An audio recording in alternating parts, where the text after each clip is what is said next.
What a Fox license does, we hope, for sports coaching companies is, first of all, it gives you a point of difference. So I think always we're looking for something new. Second of all, it is almost exclusively parent funded. So we're not kind of running the risk of relying on government funding. And then the kind of triple whammy, the final one, is actually it's going to give you new lines of revenue. Hi, and welcome to the Active Code podcast, brought to you by Aspire Active Partnerships. I'm Paul Griffiths, and joining me each week on the pod is Luke Johnson.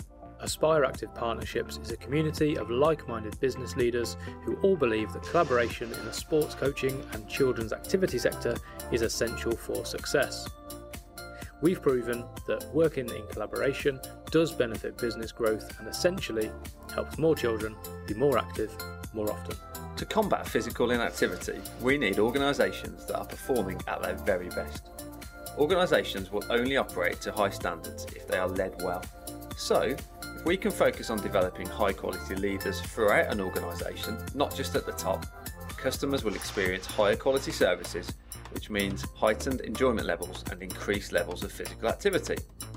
And if we do this at an early age, we know that we can build the foundations for a more active, happier and healthier life. The Active Code investigates what it really takes to be a successful leader and how organisations can combat physical inactivity. We won't be alone through this journey. We are joined by business owners and experts from our sector, as well as inspirational people from outside our industry. We'll understand the importance of physical activity to our guests, reflect on leadership experiences, and gain thought-provoking insights on how we can crack the Active Code and get more children more active more often. If you like what you hear, please leave us a rating and subscribe wherever you get your pods. Welcome back to the podcast. Today's guest is Dave Thomas from Fox Cycling, a fantastic organisation that teaches children how to ride bikes. We all know that the current generation of kids spend way too much time indoors, leading sedentary lifestyles, and cycling is the perfect antidote to this problem. But as we all know, learning to ride a bike can be tough, especially when the bikes are too heavy or those pesky stabilisers are involved. Luckily, Fox Cycling is here to save the day, offering a brilliant licence programme that enables sports coaching companies to deliver top quality cycling provision to children all over the country. Provision that's seen children learn to ride in as little as 45 minutes. So, without further ado, let's dive into this fascinating conversation with Dave and find out more about Fox Cycling's mission to get kids moving. Dave Thomas from Fox Cycling, welcome to the Active Code podcast. It's great to have you on the pod. And it's great to be here. Hi, Luke. Excited. Excellent. To start with, Dave, could you tell the listeners a bit more about Fox Cycling and what you do? Yeah, I can definitely do that. So let me give you one line. So we teach children to cycle. So thanks very much and see you later. No, so in all seriousness, the core of our business is we teach children to cycle. And that is what we're passionate about. And that is what gets us up in the morning, etc., etc. I'd kind of like to actually start with what Fox Cycling isn't. I know that sounds a little odd, but probably about 95% of the conversations I have about Fox begin like this. Yeah, my name's Dave from Fox Cycling. We teach children to cycle. Oh, just like Bikeability. No, not like Bikeability. And I understand, and that's a completely, I'm not knocking people for saying that, but when I say we teach children to cycle, so what I mean is this. So Bikeability takes a child that can already cycle and teaches them the rules of the road and various safety aspects that they really need to know to be able to cycle safely on the roads. And that's great. And Bikeability absolutely has its place. What Fox does is the one step before, which is actually teach children to cycle. And that's where we live. That's where we focus.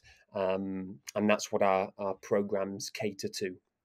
So in terms of what we do, we teach children to cycle. In terms of ambition, again, there's a line.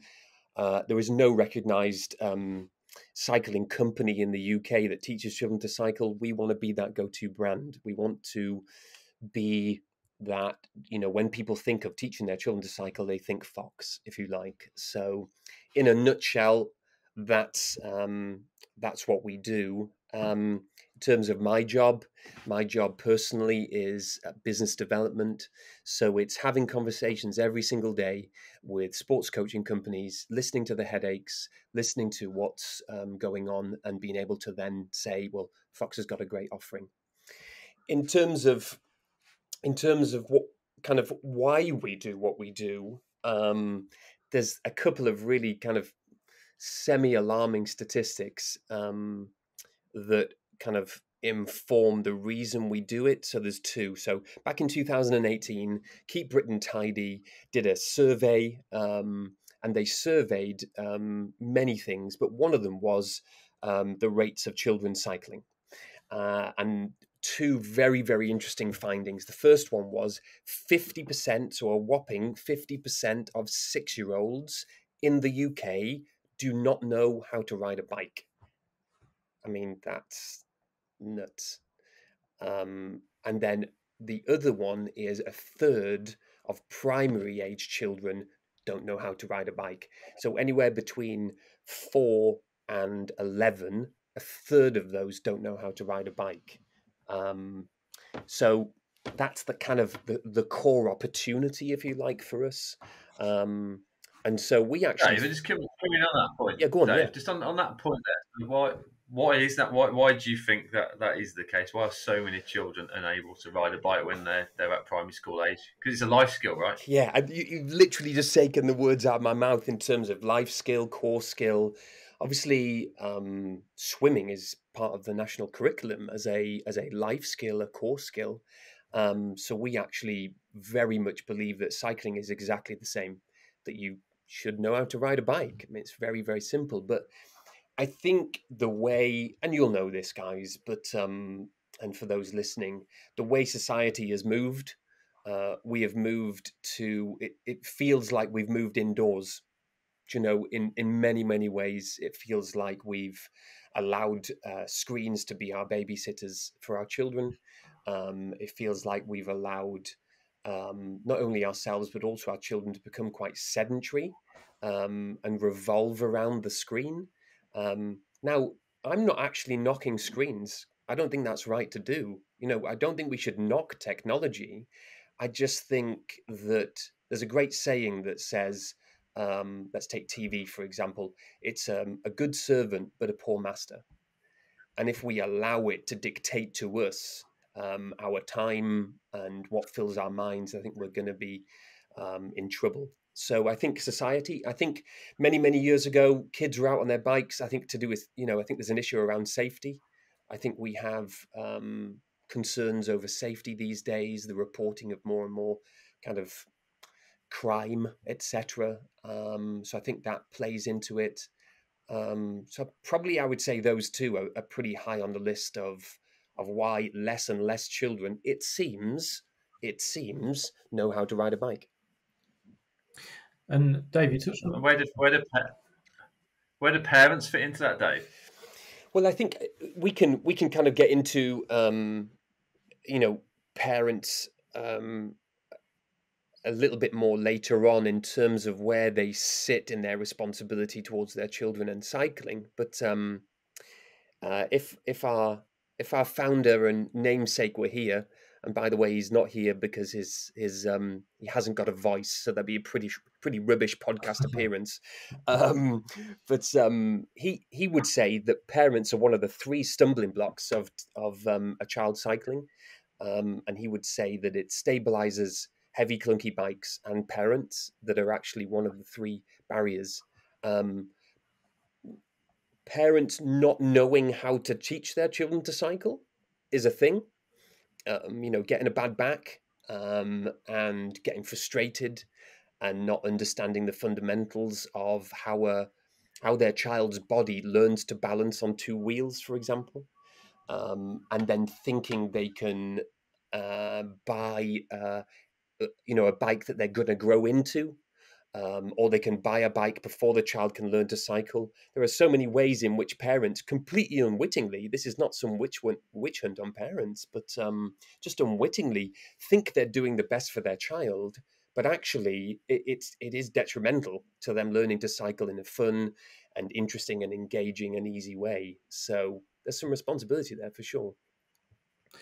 Yeah, I think from my experience, and probably many parents, if we've got parents listening that have gone through that, the transition of getting a child onto the initial bike, it could be a tricycle or it could be a balance bike, and then the transition from that to a pedal bike is one of sometimes drama or comedy Yes. at the local park or the local playground, where like you say, you end up with a bad back because you're worried they're going to fall off, and then a little bit of laziness creeps in, I think, from a parenting perspective. And I can say that because I've got friends that have gone down that route, and they think, well, it's actually it's easy just to put stabilizers on, but actually it's a step back, isn't it? So I think from the parenting perspective, it's certainly not tarnishing parents all with the same brush, but it's a skill that you need your child to have, but it's also a skill to have the patience from a parent's perspective to actually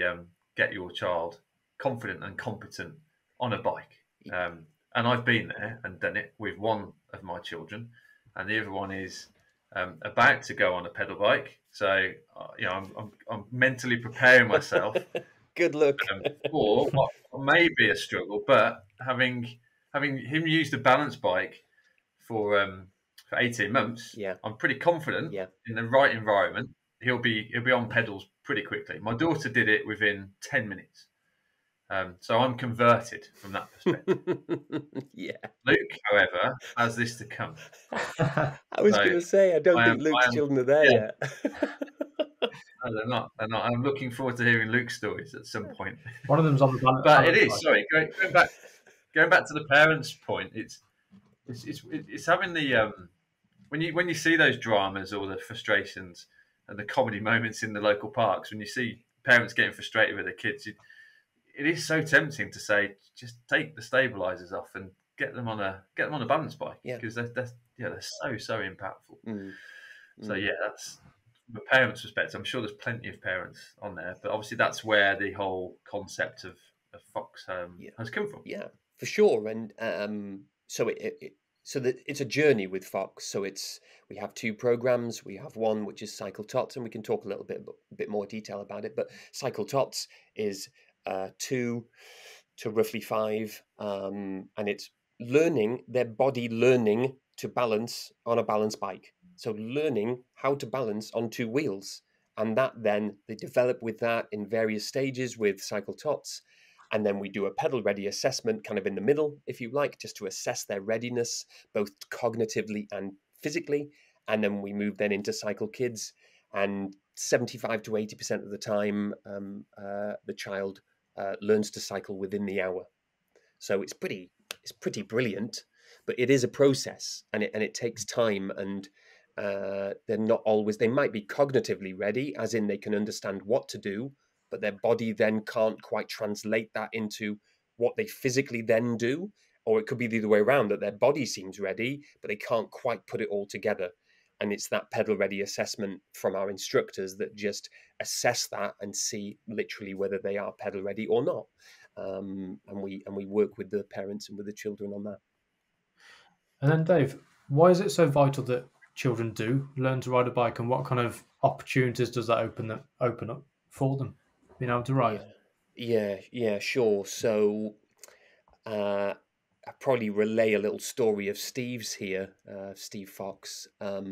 He always tells that he remembers the feeling of independence when he was a boy, when he first learned to cycle, and he cycled to the other side of town on his own. And he looks back on that, particularly on that memory, with such fondness of the independent feeling, at 6 years old, something like that, 7 years old. I mean, impressive that his parents let him do it, but being able to go to the other side of town and back, and that feeling of independence. I think what's so vital is that there's a lot of things about it which is very, very good, cycling. So I'm going to say something mildly controversial, But here at Fox Cycling, we say that cycling is the king of sports. Okay, not football, not, I don't know, tennis, badminton, whatever. We say cycling is the king of sports, and there's three reasons for that. The first one is that it's you can have fun with it on your own or in a group. So that's the first one. The second one, and this is kind of like almost rising in importance. The second one is that it's fantastic for exercise. So it's low impact. It's great for cardio, great for, developing muscle. But then the third one, which is the clincher that makes it the king, is that actually it's a mode of transport. Now, you can't say that about ping pong. You can't, right? You can't say that about football. Do you know? So it fully encapsulates so many things that's why it's great for children. So it's great for children because they get to have fun either on their own or in a group. They get to be engaged in interesting exercise. And then it's actually a form of transport. So they can actually get around. And in kind of a world where, fossil fuels and looking after the planet is becoming more and more important and more on, if you like, the regular person's agenda, we think cycling has a very bright future because of those reasons. So that's probably a few of the reasons, but I think I would say that it's almost like cycling isn't the point, that actually cycling is, and forgive the pun, but it's a vehicle by which a child can develop more important things like confidence, readiness to learn, readiness to tackle various things in life, if you're with me. So I would probably say that. But then also you got knock-on effects. So when a child learns to cycle, it's going to have a knock-on effect on the family. I don't know about you guys, but now that my children are learning to cycle, I'm like, oh yeah, I'm going to do a confession here.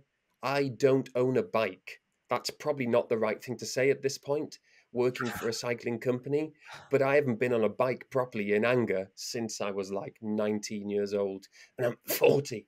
So, but actually my children learning to cycle, I've got three girls, 4, 7, and 11. They've learned to cycle, and actually I need to get a bike. But you see, it's just a natural effect on the family. I don't know. Well, Paul, it must have had that effect on you, or were you already a cyclist? No, it's similar. So yeah, kind of back on the bike because my daughter now likes to ride a bike, and I don't enjoy running behind her as she shoots off into the distance. So I need a bike to keep up with her. Myself and Luke were talking in like prep for this pod and around the pandemic and how the pandemic, we assume, had a positive impact on cycling because going back to my daughter again, it was her birthday during that first lockdown period, and we needed to get her a bike, and we left it a bit late, but we couldn't get a bike anywhere because there was a huge influx of people buying bikes, and I think a lot of suppliers and manufacturers were having big trouble trying to actually meet demand. So we'd expect, I guess, kind of post-pandemic, and I know there's not much research out there at the moment, but pre-pandemic, I think it was about a third of children were cycling once per month. Right. I'd assume that may be more now, but you never know really, because the pandemic may have been a bit of a rise in the number of people buying bicycles, but I'm also probably certain that there's probably also a rise now in the number of garages that have more bikes that are just stacked up and not being used. So there's certainly there's probably still a participation issue.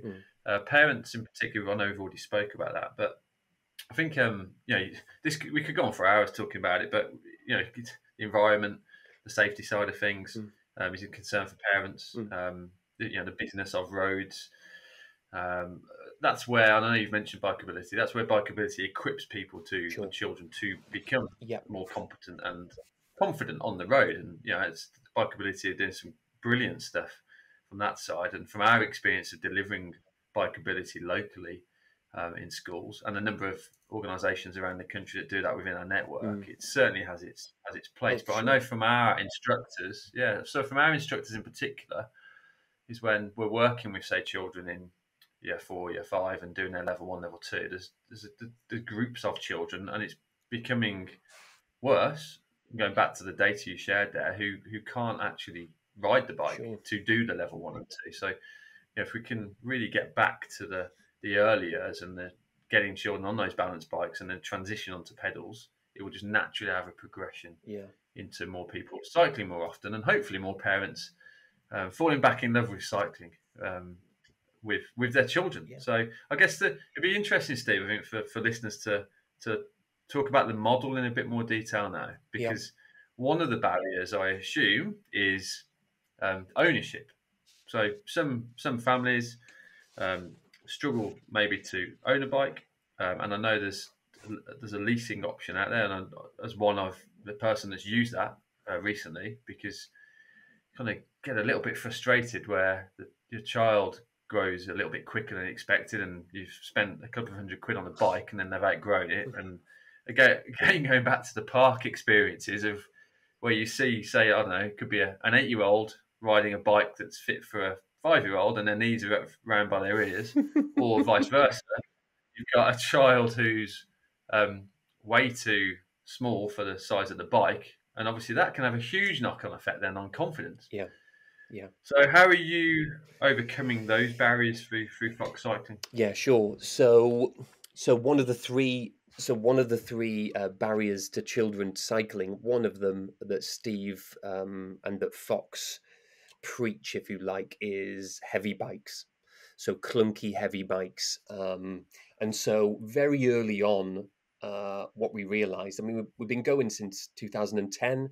Steve has set Fox Cycling up since 2010. So we're going a while now. And one of the first things he realized was that heavy bikes are a barrier. So that's why when I say we teach children to cycle, that's absolutely the core of what we do. But we also sell lightweight child-specific bikes, and we sell them in two ways. We sell them outright. But exactly as you're alluding to, Paul, there's a statistic that says that a child, I use that term roughly, between 2 and 18 has the average of 7 bikes in that time.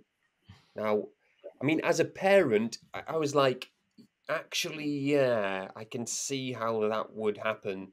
And you think that is a heck of a lot of money. So what we've actually developed is our very own bike leasing program, and that's called Pedal Plan. And that's been going now for about a year, I would say, since we launched it last March. And I think we have I just looked before we came on, and we've got 268 active subscriptions on Pedal Plan. So we're growing nicely. And the fundamental is exactly as you say. If you think of the car leasing model, so you never actually own the car, but you pay the bikes at least, a relatively low monthly payment. So from as little as £4.49 a month, you could actually have a brand new bike. Now that would be for a balance bike, and then our first pedal bikes go from it's £6 or £7 a month, and what that is a 36-month interest-free lease. But the brilliant part about it is that Fox is positioned in terms of our growing network to be able to give the personal sizing and advice that only an instructor can give. So it's not something where you have to be online and kind of work it out for yourself. You go to Fox, the local instructor, and they size you. You can demo bikes, because it seems as if, although we are a society that really likes buying online, there are certain things that we really like to buy in person. And a bike is actually one of them, which is very interesting. So we're not one size fits all as a society. So parents really like to be able to demo the bikes.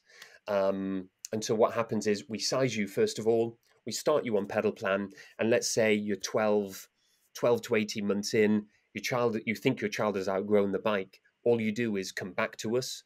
We can then resize you. We'll take the old bike off you, because it does remain the property of Fox Cycling and Pedal Plan. We then give you the new bike, put you on a new subscription, and away you go for then however long until your child then outgrows that one. And in that sense, for the cost of a couple of cups of coffee, or 3 cups of coffee maybe, you're then getting your child on a brand new lightweight child-specific bike until they outgrow it, and then you go to the next one. And so we're really excited about it. And actually, it's been quite revolutionary for us to be able to introduce that pedal plan, and it's going from strength to strength. Yeah, I think it's a great model. I think something that Luke's a massive fan of is the whole customer journey mapping stuff. So that whole customer experience of coming to a Fox school, if you like, to how to learn to ride the bike and progress from balance onto pedals, is great. But obviously, you don't really want people just to then disappear. So if you've got that, you've got the whole journey then, which is a fantastic model and something I know that I've not come across before. Sure. And I think it's I can see how it can really help solve the headaches and the problems from a parent's perspective, and get more children more active, which is what it's all about. How are you? I guess education's a big one, Dave. So how are you going about educating parents that these type of services exist?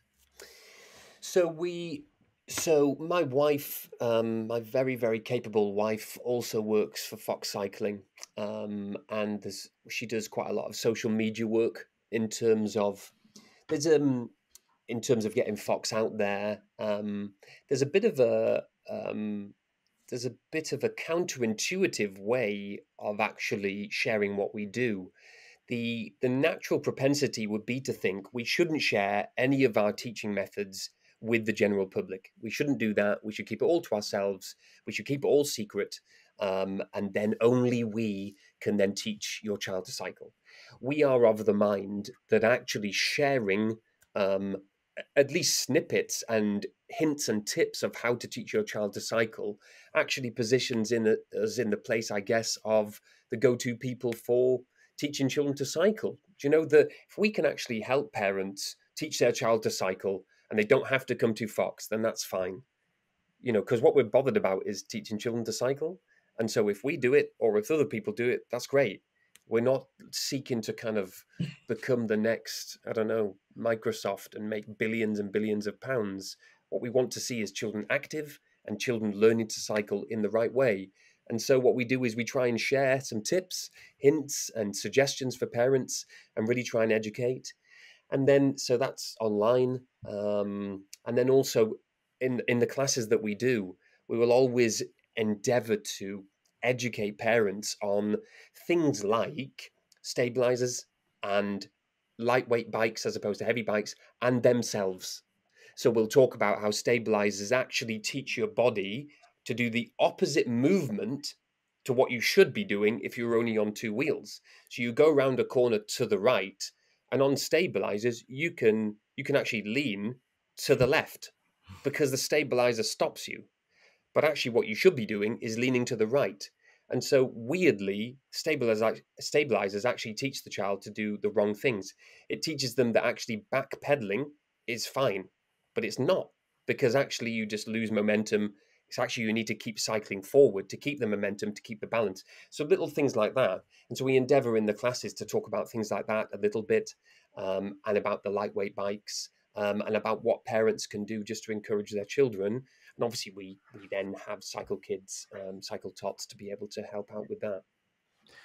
I think you're in a... on that point, Dave, on the value side of things. I think it's a really interesting point that you've made there, because if you go back, there's various business models out there where you could argue that some businesses, organisations in all different kinds of sectors will say, well, actually, we want to make a commercial gain off our IP as such and our value that we offer.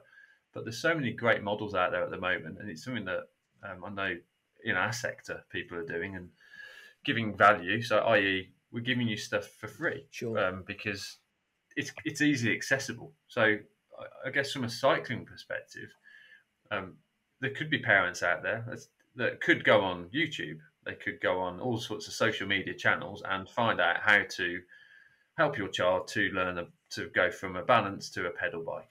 Yeah. However, what the YouTube video doesn't teach you is probably going back to what we spoke about at the start. It doesn't tell you how to deal with the frustration of when your child can't do it after attempting to do it for the last 2 hours with a bad back in November. In the cold. So that's where people may give it a go, and that's all part of parenting. So give it a go. I'm getting frustrated. I know I can go to these people who've tried to support me, and I'm happy to pay for that provision. Sure. Or they may just go, do you know what?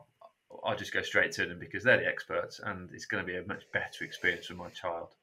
Yeah, and So yeah, I think yeah, it makes sense. Is that it's what we call an ecosystem sure. of products and services that makes sense. So yeah. Yeah, absolutely. And as I say, and I will reiterate, what we're bothered about is children learning to cycle, and we believe that that's a great thing to do for all the reasons we've already talked about, and to encourage them and help them grow in confidence and get out there with their friends and get out of being just on screens, get into the fresh air, get their bodies moving, and really develop some really healthy attitudes. And I think I think there is again there's some research that talks about if you engage in particular lifestyles before 11 years old, and you actually engage in those and it becomes part of your life, then learning those pre 11 will actually stick with you into being an adult, like a crazy percentage more than if you learn them post 11.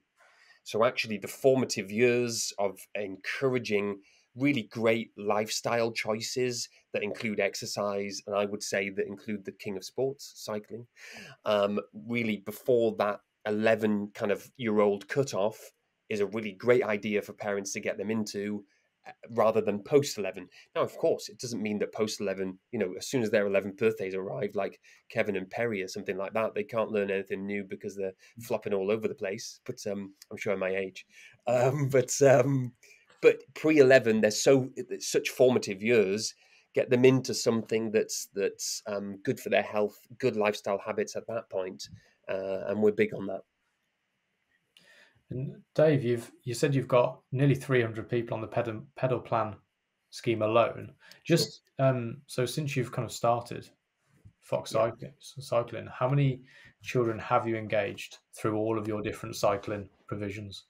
Yeah, I was I was actually thinking about this, and up until about 2018, it's actually a little tricky for us to absolutely nail down how many children, because it was really in 2018 we moved models, and we actually begun to track things. But I would say that we have taught definitely into the thousands cycle tots. I would say we're probably knocking on 3,000 children plus that we have actually taught to cycle, I would say. And we've probably sold between 2,000 and 2,500 bikes. Now, this is since 2010, and obviously we're growing all the time. But yeah, probably in that region. Amazing. And I suppose that doesn't even take into account those that you've helped to educate that might not be seen as like a direct customer, but like you were talking about before, you're offering a lot of education and content to help people. Yeah, as well as that. yeah. So It's going to be countless, isn't it? Yeah. To be able to go and track it. But yeah, and that's what we want to do. I don't think we're people that want to keep it to ourselves. We want to share it because, we're all experienced in engaging with children, either have children or part of that world. So it's the children that matter, basically. Yeah. So that's what we want. Absolutely. And what would you say is Fox Cycling's proudest achievement so far? So I was really torn with this. Having spoken to Steve when he actually had a voice, this is a bit tricky. So I'm going to be really naughty and do three really fast. So I would say Steve taught a child to cycle in 45 minutes. And this was after his family was told by their neurological consultant that the child would never, ever be able to learn to cycle. And he did it in 45 minutes. So, I mean, that is flipping brilliant, if I'm honest. Yeah. And that's exciting. The second one is kind of not about teaching. It's actually about getting investment. The kind of level of response we had when we did crowdfunding last year from investors, and we continue to get, has been brilliant. That people see the model, people see where it could go. They see the benefit to children, to families, to community, to society, and actually want to engage. That's also a very proud a thing we're very proud of. And I guess the final thing, let me blow the trumpet for Steve Fox again. He taught a young lady who's blind to cycle. I mean, it's just amazing. It's just it's superb. So kind of three, the two teaching children to cycle, but also really proud of the supporters we've gained, and the people who are just enthusiastic about the vision. So forgive me for the three. No, it's brilliant, really inspirational. It's really good to hear that cycling's available to maybe more children than parents might think as well. Yeah. Like you said, if a child might have been written off as never been able to cycle, but actually there's kind of opportunities for so many people. Just on the investment point that you made, what are your kind of goals, I guess, as an organisation? Kind of why the crowdfunding, and where do you think that's going to drive you towards? What are you aiming for? Yeah, that's a great question. So we moved into franchising in 2018, and that was because and I will get to your question. I apologize. Let me just give a tiny bit of backstory. So in 2018, a guy called Gareth Lippiatt had established and grown and run and then exited his own sports coaching company called Sports Extra. And some of you who are listening may know that it's still going. And they're one of our two licensees that we have on board at the moment over in Cardiff. So he had run that for 17 years. It had grown, I think it was 450 coaches at its height. So I would say pretty big. I think that's fair to say. He had also become the head of the trade association for sports coaching companies in the UK in that time, and so knew what he was talking about. He'd exited in 2018 and was doing some business consultancy.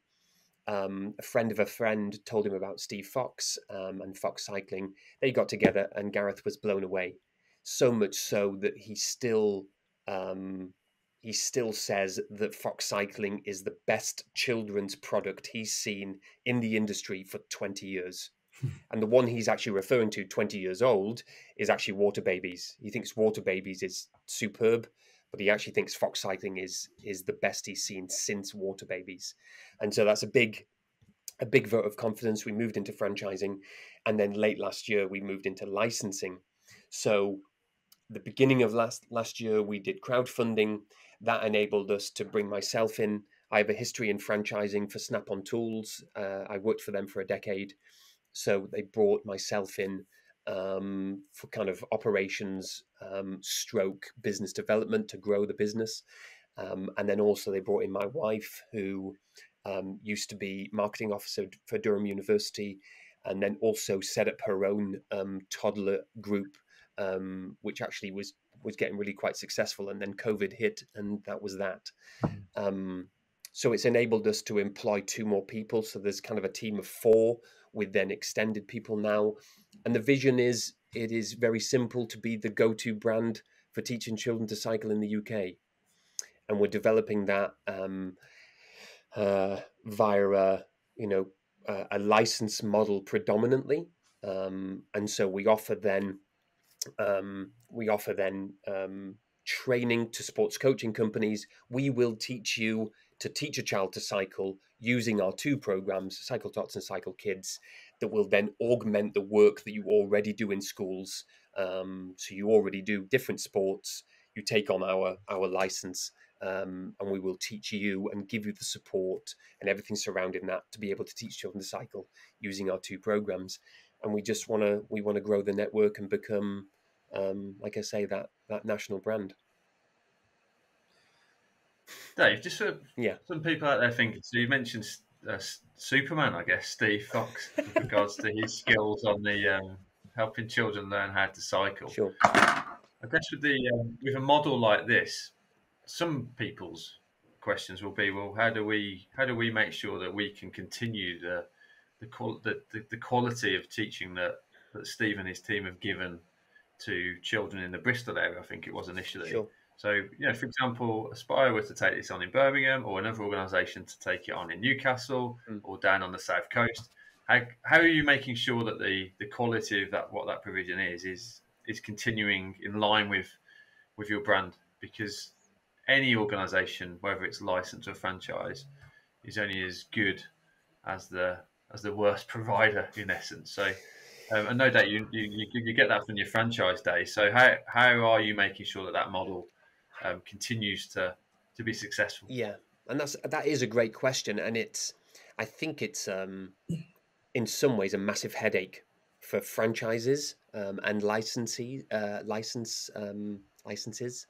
And so you hit on something quite not sensitive but pertinent for sure, and that's so initially it's the quality of the training initially.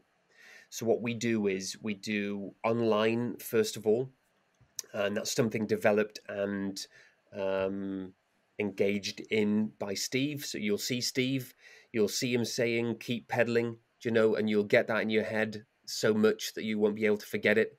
And remember, keep pedaling, which is brilliant. So we do online first, and then we invite you to then come down to Portishead, where our HQ is, for 2 days. And we do a lot of then the things, as you'd expect, that you cannot do online.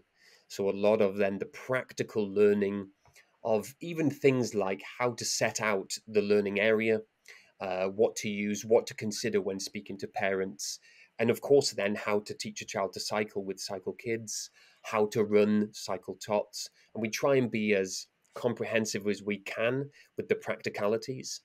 We then have a second online section that you would do after you've been with us. We also then do an hour-long Zoom recap the week after that we've done the in-person. And then 4 to 6 weeks after the in-person, Steve will actually go to the main location of the sports coaching company, and he will do whatever it takes on that day to fill in the gaps, to help the instructors, to answer questions, to observe sessions. And that's the initial training. It's kind of like a 4-stage, roughly, initial training. So online, in-person, online / Zoom, and then in-person again. And so we try and make that initial process as comprehensive as we can. Moving forward, then we give access to our Google Drive with a heck of a lot of marketing materials in there, logos, social media posts, email templates, all that the licensee has full access to whenever they want. You also then would have access to Steve himself and to Alex, our marketing manager, my wife, and if needs be myself, although I'm much more to do with onboarding than the actual running of the business after the fact. And then also we're then developing recaps and refreshers, but also then things like sales training, for example. So obviously part of our business is to sell child-specific lightweight bikes, and we do that. You can do that outright, and you can do that via pedal plan. So we give commissions on those to companies, but taking an instructor and actually expecting them to sell is a little bit unfair. So actually we're developing sales training at the moment that's accessible for instructors. So it's not super highbrow kind of, amazing, very in-depth, very complicated sales training. It's very, very simple, based on active listening, based on observation, based on developing a solution. So some people, when they think of sales, they think, I'm not a salesman because I don't want to jump on people. But actually, if you reframe the question, which is you actually could well have a solution that solves a problem they have, all of a sudden people feel a little bit more comfortable. And that's what we're doing. When I say sell, really what I'm saying is we have a solution. We can talk about that solution. And if the parent thinks actually that's really great, then brilliant, get them signed up. But if not, then we're not here to push that. We're not here to kill them with a sale. We're here to provide a solution that we think is really great. And if we can then say a few things about how how we think it's great and how it could work for them, and they decide to take it, then brilliant. So very, very simple, but hopefully effective sales training as well. So I guess that's a summary of what we offer to try and keep that quality level high. I think, Dave, you've given a solution to me for one. I think it's something that so not even use a sold word. You want some sales training, Paul? There you go. I think the whole, I think the model's fantastic. I mean, really enjoyed this conversation. I think the model is very good. Yeah. There's clearly headaches out there from a participation perspective of children and parents. Sure. And I think the model that you've created is fantastic. Mm-hmm. And I know that obviously you're seeking licensees and partners to work with on this. Yeah. And it's something that I think a lot of organisations would be very interested in learning more about. So if people did want to learn more about Fox Cycling and the offer that you have, what's the best way of getting in touch with yourself? Yeah, so I would recommend the most direct route, which is dave@foxcycling.co.uk. Bung me an email, and then I'll reply pretty sharpish, I would suggest. And then at the bottom of my email is click this book a 30-minute slot with me and let's chat. Do you know, we're keen to grow, and we think what we have is quite honestly brilliant. That sounds arrogant. It's not meant to. We just believe in it. And so just have a chat. Just email me and then I'll email you back. Click the link at the bottom. Let's have a chat and see whether we can help with a Fox license. And what a Fox license does, we hope, for sports coaching companies is, first of all, it gives you a point of difference. So I think always we're looking for something new. Second of all, it is almost exclusively parent funded. So we're not kind of running the risk of relying on government funding. And then the kind of triple whammy, the final one, is actually it's going to give you new lines of revenue, because the opportunity to make money, and let's not beat around the bush here. We're not a charity. We are here to make money and grow the business and support people with jobs for Fox and sports coaching companies. But a couple of examples of our two licensees at the moment. The first one is, in the last couple of months, our pilot licensee has made £4,000 in 2 months. And that's only from the Cycle Kids program. So they've only just started doing Cycle Tots as well. And our second licensee has sold 35 to date Cycle Kids sessions just for the Easter holidays. And if you consider that each Cycle Kids session is £100, so £99, you can do the maths on that. That's £3,500 for 35 1-hour sessions in the Easter holidays. We think you're doing brilliant things as well. There's a couple of stories and inspirational moments that you shared, the proud achievements, I guess, that you've managed to achieve so far. And that's just so far, isn't it? With the growth you're looking at, engaging more children through cycling, teaching more children to ride is something brilliant to be aiming for. But yeah, thank you so much for joining us for the pod, Dave. And people will see you soon at our events. Yay, I look forward to it. Thank you, guys. Really appreciate your time, and see you soon. Join us next time for the Active Code podcast. Remember to subscribe to the podcast so you don't miss an episode. You can connect with us on Twitter @aspire_partners and find out more about us and the network at www.aspireactivepartnerships.co.uk.